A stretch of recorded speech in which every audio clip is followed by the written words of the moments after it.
What's going on, family? We are actually in the sanctuary today, but I still got my man right here, Pastor Walt. Man, what's up, brother? Kuna Matata, good people. Hope and pray everybody is doing well. Yeah, I love it. I'm so happy today, man.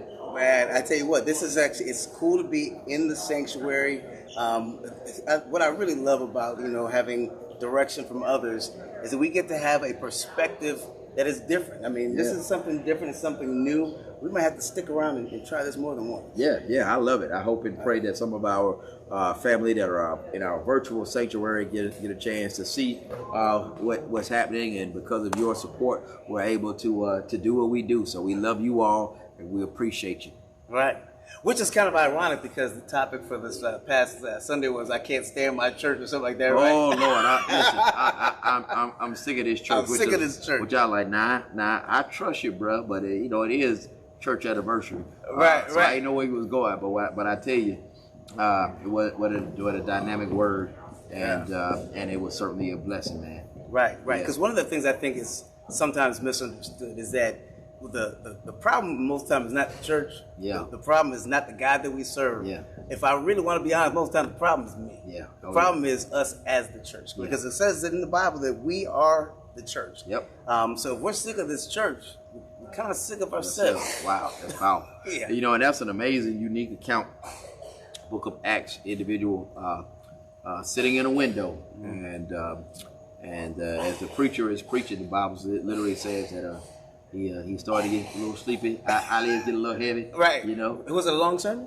Well, the Bible said it's a long sermon. Now you got a little long-winded. I wouldn't know anything. You wouldn't know nothing about that.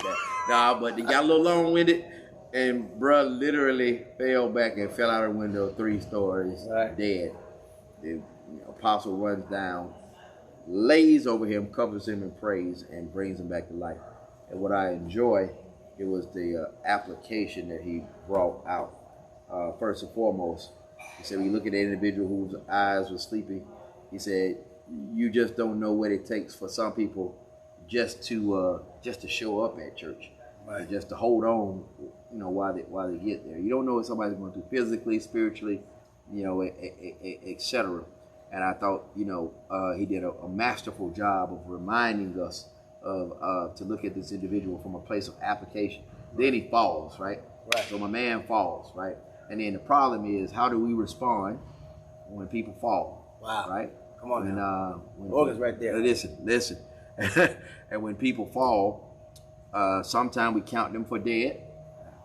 And when people fall, he said we're so busy with our ministry that we fail to minister. He pointed out the fact that the apostles stopped preaching to go down and to do real world ministry. And that hit home to say sometimes we have to break the mold of norm, which I love us. We'll break that mold in a minute. Yeah. But it was a reminder that we got to do even more so of that. Whatever God calls us to do, when somebody falls, we gotta be there. And I'm grateful. After 4 years, I'm grateful that's who we are. You know what I mean? Right.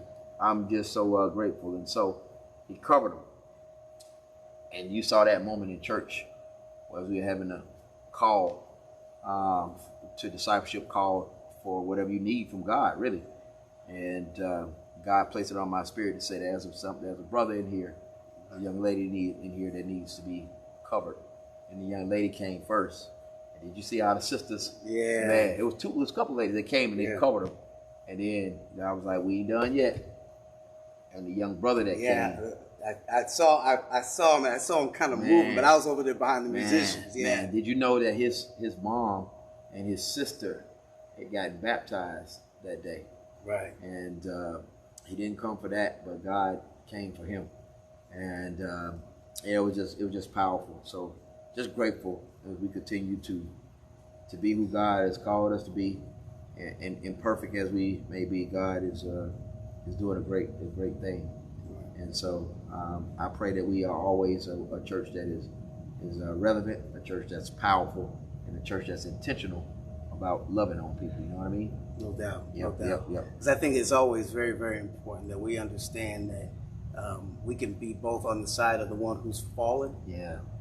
But more importantly, if we are around someone who's fallen, we don't have to wait for the minister to come down there. I'm There's telling you. other people that are right there. We Yes, can sir. let the man of God go ahead and cover, but we can still be Yeah. the minister and do that for Absolutely. that person as well. Absolutely. I know I don't want to keep you, man, because we can start getting on these things. We can do this forever.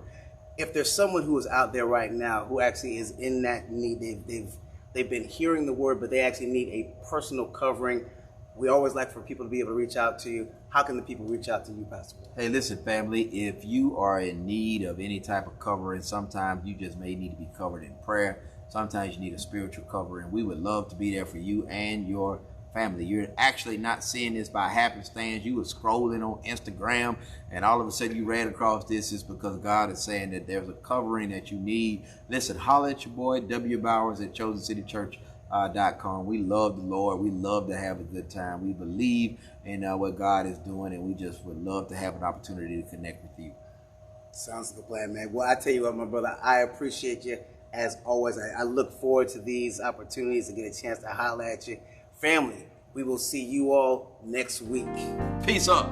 A-Town down. I've been waiting. I do something.